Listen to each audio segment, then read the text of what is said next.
Okay, I'm up, but I'm choking a little bit. Anyway, President Kerwin, Dean Ginsburg, administration, faculty, parents, friends, distinguished guests, and class of 2014, thank you for allowing me to be part of this incredible day. More than 30 years ago, I drove up to this campus for the first time as a college freshman. I had just spent 19 hours driving from Miami in a beat-up Corolla when I pulled up to McDowell Hall. And I'd be lying if I said that I wasn't just a bit terrified, kind of how I am right now. Meeting my classmates and looking around that day, I thought, Paul, you are way out of your league. But 4 years later, I remember looking up and seeing my mother in the stands that day, wearing her spring dress and hat. She had never had the opportunity to go to college, and at the time, it didn't look like either of my brothers would have that opportunity either. Seeing me graduate from this prestigious university, I will never forget the proud look she had on her face. My mom recently passed away, but that memory of her is one that I'll carry with me for the rest of my life.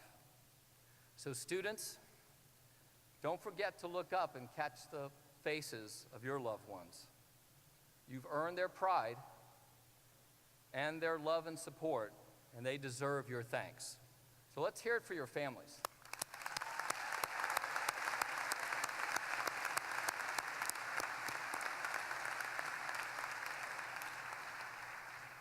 So I recognize that the only thing standing between you and me is no longer derivative securities with Professor Robe, or principles of financial accounting, or happy hours at Sign of the Whale. Attended bar here too. So I don't want to delay your much-deserved celebrations, but I do want to share a few insights that help guide me through my life and career. So first, it may seem obvious, but a lot of business leaders forget that business is about people. Technology, invention, innovation, these are not ends, they're means. And in the end, serving people and creating value in whatever organization you're in is the most important thing.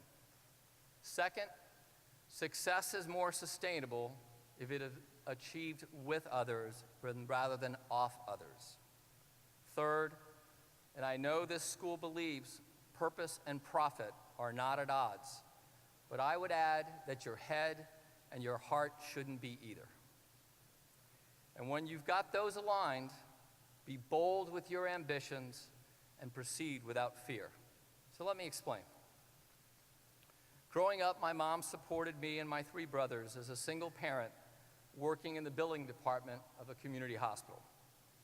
Without a dad around, scouting played a huge role in teaching me discipline, leadership, and teamwork. I also benefited from mentors, like my Uncle Jose, who's here today. And from the time I was 12 years old, I volunteered in every single department of that hospital.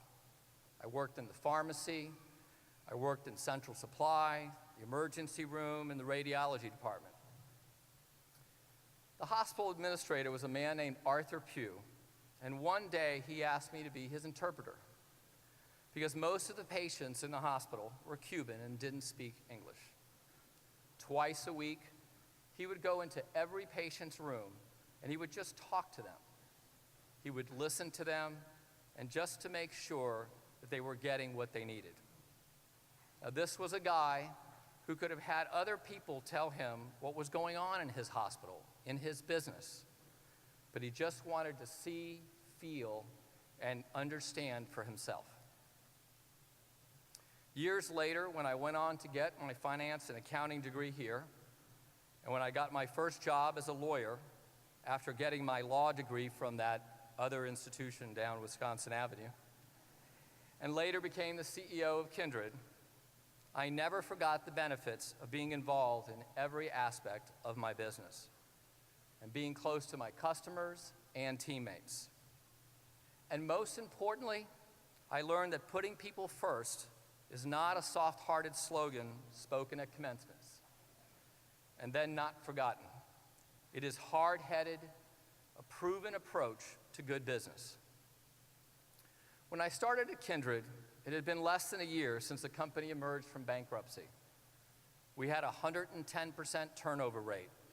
Essentially, we were turning over our entire team every year. Now, while no leader alone can change the course of a company, if the people who make up the company don't feel they have a stake in that change. People need to feel valued, not just compensated, but truly valued. So we made all sorts of changes, small and large. We considered our directors of nursing, for example, who really set the tone for patient care. They have very tough jobs. They have to be on call 24 hours a day. And we asked ourselves, how can we make a little difference in their lives? So we decided to hire a cleaning service to go to their homes so they didn't have to return home from a long shift to a messy home. And over the holidays, we make sure that we give a turkey to all 63,000 of our teammates. For many of these folks, it's a centerpiece of a holiday meal. For many others, they turn around and give them to shelters and food banks. So whether it's allowing people something to have or something to give, it's the little things in life that really matter and make a big impression on what you value. And when we received an unexpected $55 million government settlement with the support of our board, we shared 30% of it directly with our non-salaried staff, the ones who normally get a bonus. So what did all this add up to? Well, first we cut employee turnover by over 80%. The quality of our services, as you can imagine, our reputation and our brand equity have all gone from among the industry's worst to among the best. And I think the fact that we valued our employees has gone a great deal to the fact that our company is now more valuable too. We've doubled our revenues, expanded our services to 47 states, and have become one of the largest providers of healthcare in the United States. I'm not just proud of the business and the success we've had there. I'm proud of how we've achieved that success, rising to the top without racing to the bottom.